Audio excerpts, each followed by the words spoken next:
नमस्कार मंडळी. तर आज मी इकडे मम्मीची साडी शोधत होते कारण मला एक शूट करायचं होतं, ट्रान्झिशन रील. मी इकडे घरी नसते, हॉस्टेलला असते, तर माझी मम्मी माझ्या कपाटात काहीही ठेवते. बघा, बघताय ना तुम्ही, इकडे साबण ठेवली कपाटात. तो साडी अशी मी येलो कलरची घेतली होती आणि त्यानंतर मी मस्त ज्वेलरी आणि मेकअप काढून घेतलं.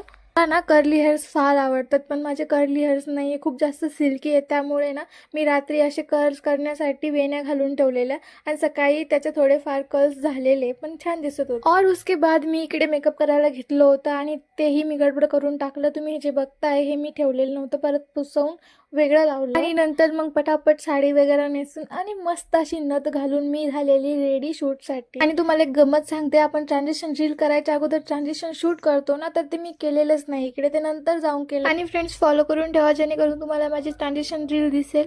नंतर मग मी माझा सगळा पसारा आवरला आणि भाई मस्त असं चहा घेतला आणि बिस्किट पण खाल्लं. Okay, bye bye.